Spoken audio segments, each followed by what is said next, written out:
मैं इमाम खान और आप देख रहे हैं हैदराबाद से। और आज हम ऐसे क्रांतिकारी की बात करेंगे जिन्होंने हमारे मुल्क को एक अंग्रेजी भेड़ियों से आजाद करवाया था। उन्होंने कई सारी कुर्बानियां भी दी थी।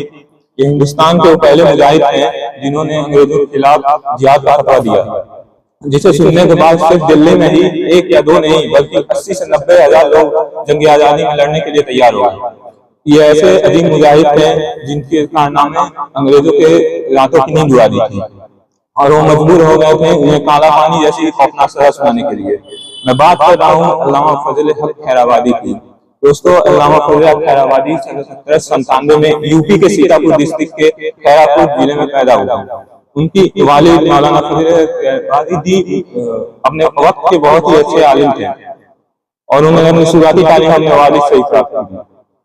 और वो इतने जहीन थे कि उन्होंने सिर्फ 4 महीने में ही कुरान पाक का हिफ्ज़ कर लिया, यानी वो आलिम दीन ही बन गए थे। अल्लामा फजल हक खैराबादी की एक और पहचान गवर्नर मारे कानून भी थी कि वो 32 सालों तक कई रियासतों की अदालतों में आला मंसूबों पर काम करते रहे।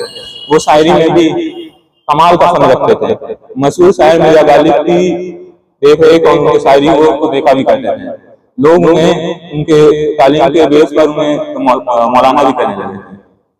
दोस्तों, ये वो दौर था जब आखिरी शहंशाह बहादुर शाह जफर अकबर शाह के दिल्ली का इख्तियार का काम था और उनकी हुकूमत सिर्फ नाम की थी। और उस वक्त अंग्रेज हिंदुस्तान पर अपने पंजे गाड़ चुके थे और वो रोज बर रोज ताकतवर होते जा रहे थे। जिस वक्त फजल हक खैराबादी ने सोचा कि अगर ऐसा ही चलता रहा तो एक रोज अंग्रेज हमारे जहनों में छा जाएंगे और हमें आपस में लड़वाएंगे और हमें अपना गुलाम बना लेगा। फिर होना क्या था, 1857 की तहरीक की आजादी में अल्लामा फजल हक खैराबादी ने एक अहम रोल अदा किया।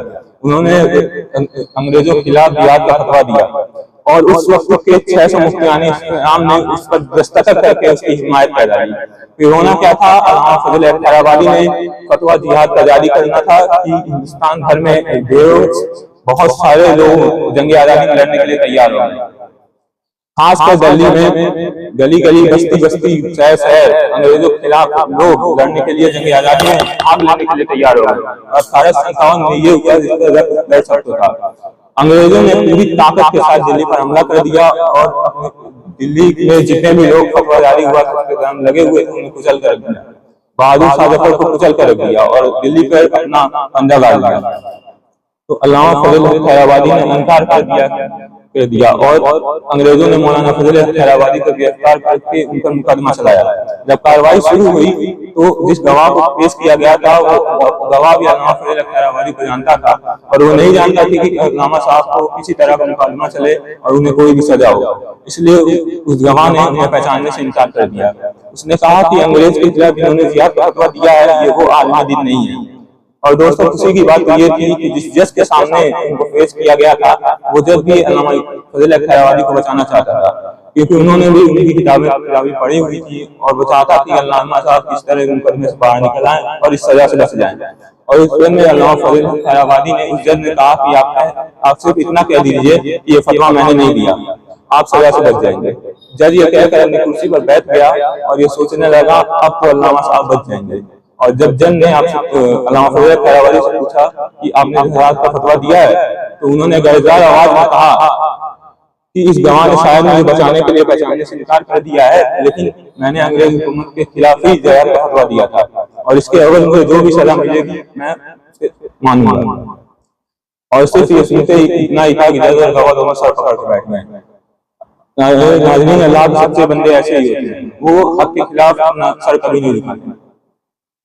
22 फरवरी 1859 में यह मुकदमा शुरू हुआ था और मिलाकर 28 फरवरी 1859 में ये फर्ज जुर्म नायब करते हुए लिखा गया कि इस शख्स ने बगावत की है और दिल्ली और कई जगहों पर अंग्रेजों के खिलाफ तहरीक चलाई है और जिहाद को फरोग दिया है। और 4 मार्च 1868 के फैसले के मुताबिक उन्हें जिंदगी भर के लिए काला पानी की सजा सुना दी गई। दोस्तों, काला पानी की सजा क्या है, आइए इसके बारे में हम जानते हैं।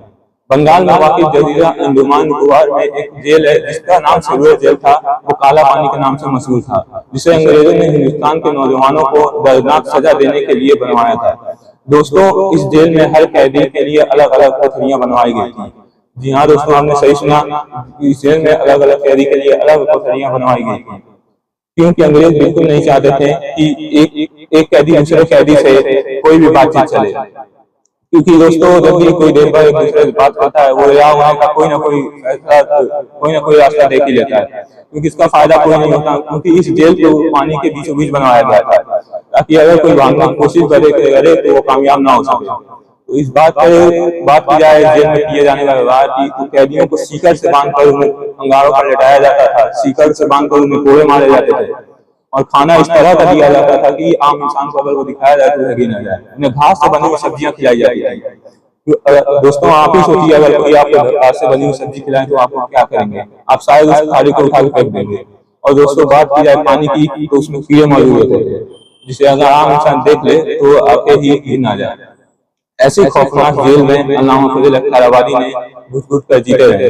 लेकिन इस बीच एक अंग्रेज जेलर ने उनसे कहा कि फजल हक, मुझे तुम्हारी हालत पर बहुत तरस आता है, तुम एक बार कह दो कि ये फतवा मैंने नहीं दिया और हम तुम्हारे मुखालिफ नहीं हैं।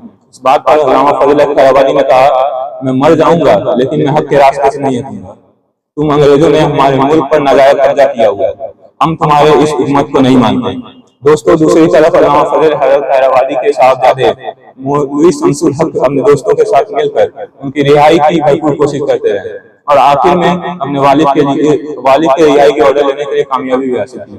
अपने वालिद को यानी अल्लामा फजल खैर आबादी को जजीरा अंडमान लेने के लिए पहुंचे, लेकिन उन्होंने क्या देखा कि वहाँ बहुत देर हो चुकी है, वहाँ बहुत भीड़ थी और किसी जनाजे की तैयारी हो रही थी। जब सामने जाकर देखा कि वो कोई और नहीं थी, उनके वालिद यानी कि अल्लामा फजल खैर आबादी थी।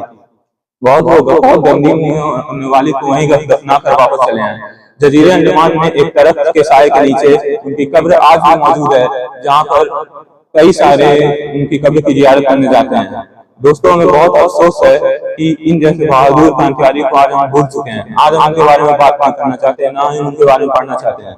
आखिर में मैं यही कहना चाहूंगा कि जब जब ये देश को खून की जरूरत पड़ी तो सबसे पहले दर्द हमारी थी, फिर भी कहते हैं ये अहले चमन, ये चमन हमारा है, तुम्हारा नहीं। दोस्तों जुड़े रहे हमारे चैनल के साथ और ऐसे ही इतिहास की तारीख के बारे में जानने के लिए और मुसलसल अपडेट के लिए हमारे वीडियो को लाइक करें, चैनल को सब्सक्राइब करें, शेयर करें और कमेंट करें, अपनी राय दें हमारे वीडियो के बारे में। और मैं इंजमाम खान, दावत गोरखपुर।